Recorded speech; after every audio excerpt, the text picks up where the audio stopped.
En lisant ce document, on peut quasiment lire dans une boule de cristal, on peut identifier un faisceau d'indices qui vont nous permettre d'affirmer dans cette ville, dans ce quartier, les choses vont évoluer dans 10 ans. Je vais vous parler dans cette vidéo d'investissement, mais on va regarder ce sujet-là avec une approche un petit peu différente de ce qu'on voit d'habitude. C'est vrai qu'on a beaucoup de vidéos sur internet sur la rentabilité, la fiscalité, toutes ces choses-là, c'est très intéressant. Mais l'idée, c'est de voir un point qui est très important, c'est la localisation. Alors, on connaît tous l'adage dans l'immobilier, c'est quoi le plus important? C'est l'emplacement, l'emplacement, l'emplacement. Je crois que tout le monde a entendu ça. Mais concrètement, qu'est-ce que ça veut dire? Donc l'idée, c'est de voir si on peut développer une méthodologie d'analyse pour pouvoir créer une vision d'un environnement futur, pour pouvoir déceler en fait des opportunités d'investissement. Ces opportunités d'investissement, en général, elles se créent naturellement par l'évolution d'un quartier, d'une ville.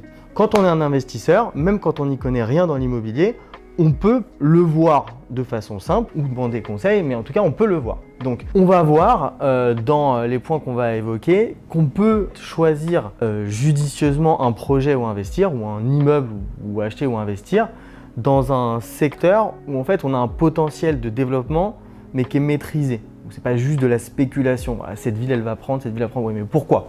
On peut identifier un faisceau d'indices qui vont nous permettre d'affirmer dans cette ville, à cet endroit, dans ce quartier, les choses vont évoluer dans 10 ans. Donc ça, c'est ce qu'on va essayer de voir ensemble dans quelques vidéos qu'on va faire au fil des semaines. Et ce que j'ai voulu faire, c'est identifier 6 points, il y en a plus, mais on va dire les 6 points essentiels qui moi me semblent intéressants de regarder.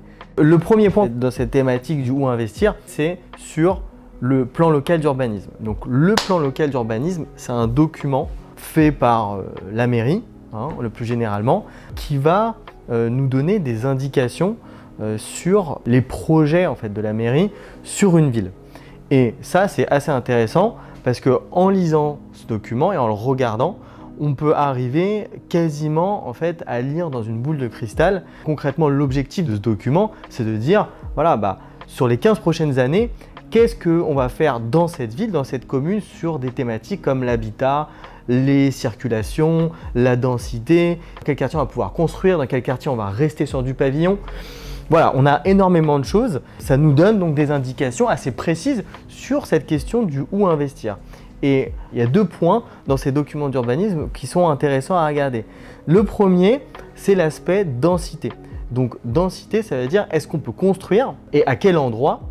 Est-ce qu'on peut insérer aussi des commerces, ce type de choses?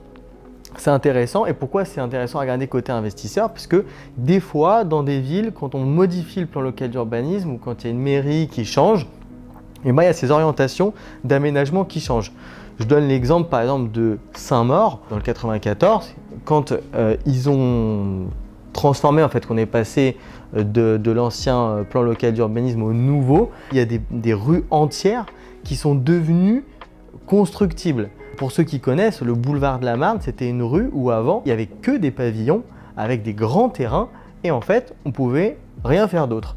Et en fait, soudain, cette rue, elle est devenue constructible. Aujourd'hui, sur une partie du boulevard de la Marne, on peut faire des immeubles. Donc vous imaginez bien l'opportunité déjà d'investissement pour les promoteurs immobiliers. Voilà, ça a été évidemment une source de prospection, mais aussi pour les gens qui veulent investir là-bas et juste acheter un appartement.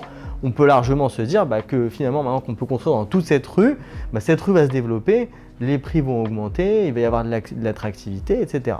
Donc ça, c'est le premier point. Et le deuxième point, qui est sûrement pas à négliger, c'est l'aspect esthétique. Dans les plans locaux d'urbanisme, la mairie a un vrai pouvoir, et on n'en parle pas assez, sur l'aspect esthétique des constructions qu'on peut avoir et qui peuvent imposer. Souvent, on va taper sur l'architecte.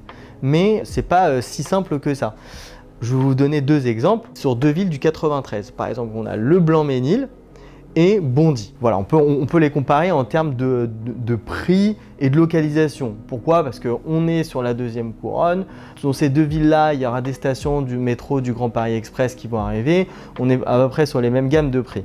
Et quand on regarde ce qui se fait dans ces villes-là, c'est à l'opposé. On voit qu'on a des projets sur des plaquettes qui sont petits, à taille humaine, avec une architecture soignée. Après, on aime ou on n'aime pas le style, mais le fait est que voilà, c'est joli, c'est petit, c'est maîtrisé et tout ça, c'est fait dans des conditions qui sont exactement les mêmes qu'à Bondy, c'est-à-dire qu'il faut forcément avoir des prix de vente bas, alors qu'à Bondy, on voit la différence. On a quand même un langage architectural complètement opposé. On est quand même sur des très grands immeubles, voilà, des façades qui sont un peu moins riches, un peu moins soignées. Et en fait, ça, c'est pas l'architecte qui forcément décide de tout. On va aussi avoir un style qui est imposé par la mairie et forcément qui va être accepté par les promoteurs. Et donc ça, c'est très important parce que finalement, ça participe à la cote du quartier. Il n'y a pas que le prix, il y a cette partie-là. Et donc, si on prend cet exemple-là, dans le 93, deuxième couronne, moi, vous me dites, tu investis sur Bondy ou le Blanc-Mesnil, mais en fait, j'investirais sur le Blanc-Mesnil en partie. Pour ce type de raison, puisque vous avez une ville qui est jolie, forcément, à un moment donné, aura plus de cotes que l'autre.